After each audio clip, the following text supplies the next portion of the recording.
तो चलिए आज उत्तर भारत की प्रमुख नदियों के बारे में पढ़ते हैं, जिसमें से आज गंगा के बारे में जानेंगे और आगे की वीडियो में और नदियों के बारे में जानेंगे।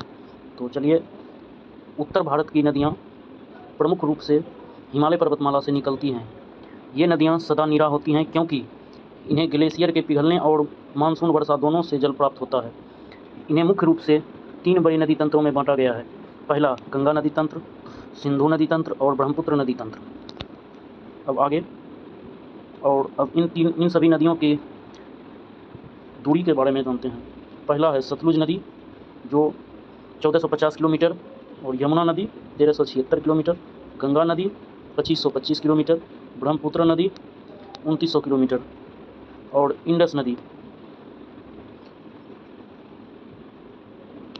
नदी 3180 किलोमीटर टोटल बहती है, जो कुछ भाग भारत में है और कुछ भाग विदेशों में है। और आगे गंगा नदी के बारे में। गंगा नदी भारत की सबसे पवित्र और महत्वपूर्ण नदी है। यह भारत की राष्ट्रीय नदी भी है, जिसका उद्गम स्थान गंगोत्री ग्लेशियर गोमुख उत्तराखंड भागीरथी के रूप में है, जिसकी कुल लंबाई के बारे में बात करें तो 2525 किलोमीटर है, जो कि भारत में सबसे लंबी नदी है। उसके बाद इसकी सहायक नदियों के बारे में बात करें तो यमुना नदी, घाघरा, गंडक, कोसी, गोमती, सोन ये प्रमुख नदियां हैं।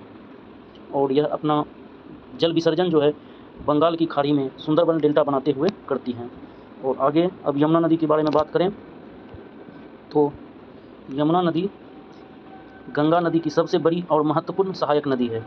इसका उद्गम स्थान यमुनोत्री ग्लेशियर बंदरपूर चोटी, जो कि उत्तराखंड में स्थित है, जिसकी कुल लंबाई के बारे में बात करें तो 1376 किलोमीटर है। इसकी सहायक नदियों के बारे में बात करें तो चंबल, बेतवा, कैन, हिंडन। और इसका संगम स्थान जो गंगा में से मिलती है, यह उत्तर प्रदेश के प्रयागराज में मिलती है। अब सिंधु नदी के बारे में बात करें तो यह सिंधु नदी उत्तर पश्चिम भारत और पाकिस्तान की सबसे प्रमुख नदी प्रणाली है, जिसका उद्गम स्थान मानसरोवर झील के पास तिब्बत। जिसकी लंबाई के बारे में बात करें, टोटल लंबाई जो है वह 3180 किलोमीटर और भारत में लगभग यह 1114 किलोमीटर के आसपास बहती है। और इनकी सहायक नदियों के बारे में बात करें तो झेलम, चिनाब, रावी, ब्यास, सतलुज इसकी सहायक नदियां हैं। और यह विसर्जन जो है अरब सागर में अपना जल विसर्जन करती हैं। और अब आगे देखें तो ब्रह्मपुत्र नदी तंत्र के बारे में। ब्रह्मपुत्र नदी जो है यह तिब्बत में सांगपो तथा अरुणाचल प्रदेश में इसे दिहांग के नाम से जाना जाता है। इसका उद्गम स्थान जो है मानसरोवर तिब्बत है, जिसकी कुल लंबाई के बारे में बात करें तो 2900 किलोमीटर है और भारत में यह लगभग 916 किलोमीटर के आसपास बहती है। इसकी विशेषता यह है कि विश्व का सबसे बड़ा नदी द्वीप मांझली द्वीप इसी नदी पर स्थित है।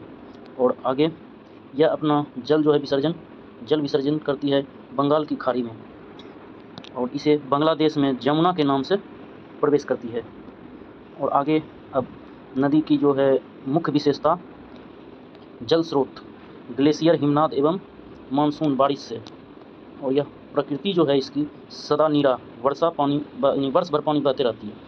मैदानी निर्माण जो है इसका विशाल जलोढ़ मैदान का निर्माण करती है, जो कृषि के लिए अत्यंत उपजाऊ है। आर्थिक महत्व सिंचाई, जल विद्युत उत्पादन, पेयजल और धार्मिक एवं पर्यटन स्थल महत्वपूर्ण है। गंगा नदी का प्रवाह तंत्र। गंगा नदी तंत्र का सबसे बड़ा और महत्वपूर्ण नदी तंत्र इसका कुल कैचमेंट एरिया भारत के विशाल और उपजाऊ मैदानी भाग का निर्माण करता है।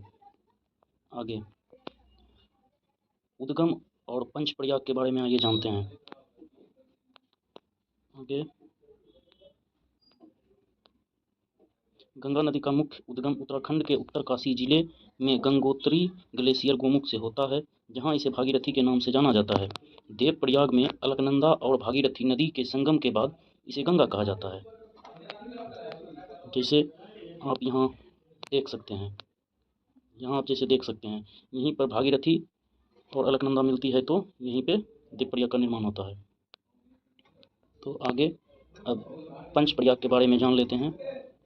जैसे यहाँ पे देखते हैं विष्णुप्रयाग, धौली गंगा और अलकनंदा आपस में जब मिलती है तो पंचप्रयाग, जैसे कि देख सकते हैं आप यहाँ पे मिल रही है, यही है।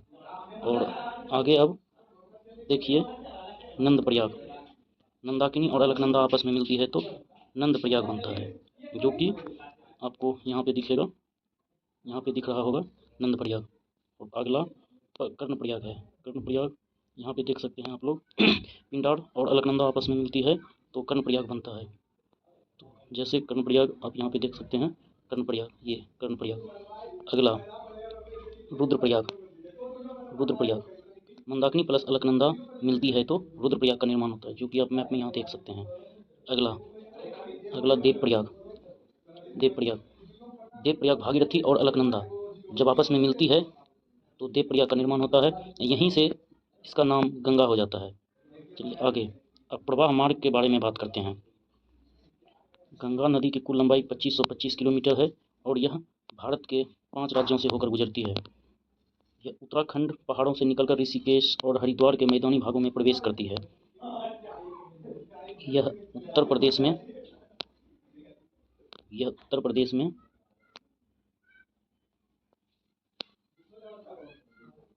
यह उत्तर प्रदेश में सबसे लंबा मार्ग तय करती है। कन्नौज, कानपुर, प्रयागराज और बनारसी इसके तट पर बसे प्रमुख शहर हैं। और अगला बिहार में जब प्रवेश करती है तो बिहार के बक्सर, पटना, भागलपुर से बहती हुई पूरब की ओर बहती है। अगला झारखंड। झारखंड में यह साहेबगंज जिले में सीमा बनाती है। साहेबगंज जिले में सीमा बनाती है। पश्चिम बंगाल फरक्का बैरेज के पास यह 2 धाराओं में विभाजित हो जाती है। यह 2 धाराएं जो है, एक हुगली के नाम से भारत में दक्षिण की ओर बहती हुई बंगाल की खाड़ी में गिरती है। अगला पद्मा, जो कि मुख्य धारा बांग्लादेश में प्रवेश करती है, जहां इसे पद्मा कहा जाता है। आगे चलकर यह ब्रह्मपुत्र नदी से मिलकर, जहां पर इसका नाम दोनों के मिलने के बाद जमुना हो जाता है, वहां पर मिलकर यह विश्व का सबसे सुंदर वन डेल्टा बनाती है, जिसे आप यहाँ पर मैप में देख सकते हैं।